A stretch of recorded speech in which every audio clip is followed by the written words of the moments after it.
Hi, I'm Bill O'Reilly. Thank you for watching us tonight. Will the Russian-Georgia shootout affect a presidential election? That is the subject of this evening's Talking Points memo. First of all, there are two statements, the latest statements by McCain and Obama on Russia's invasion of Georgia.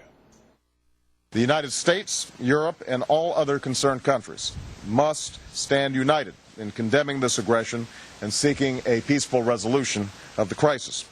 We should continue to push for a United Nations Security Council resolution calling for an immediate end to the violence. There was a president named Ronald Reagan who spoke very strongly about America's advocacy for democracy and freedom.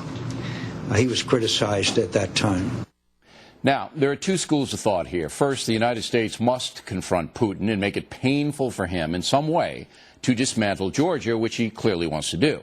The second opinion is that America should not confront the Russians and let the world community handle the situation, however that unfolds. There's no question that Putin believes the USA has been so depleted by Iraq and Afghanistan that there is no national will to stop the Russians from intimidating their democratic neighbors. Putin has spit in the eye of President Bush. There's no question about that. The situation inside Georgia is brutal and chaotic, as Fox News correspondent Steve Harrigan found out firsthand. Georgian forces, Malacha, have begun to fire at journalists with pistols. They're obviously irregular, undisciplined, angry, and humiliated. More firing. Keep going. Now, Steve is okay, but it was close. Russia must take comfort from media like NBC News, which once again seems to be showing sympathy for the bad guy. The United States has now decidedly chosen sides in the several-day-old war between Russia and the nation of Georgia. While the violent and messy conflict does not lend itself exactly to white hats or black hats or equal amounts of good or evil. If this is what we're trying to encourage by looking the other way on the rape of Georgia, then I say forget about it. North Korea is continuing to have its nuclear weapons and is going to sell it to other people.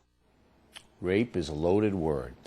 Another NBC commentator even blamed the USA for helping Georgia become democratic, calling it a provocation. With a network like NBC, Vladimir Putin has a fifth column right here in the good old USA.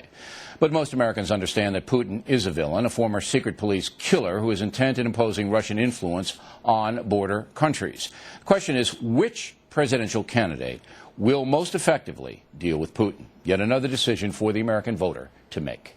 And that is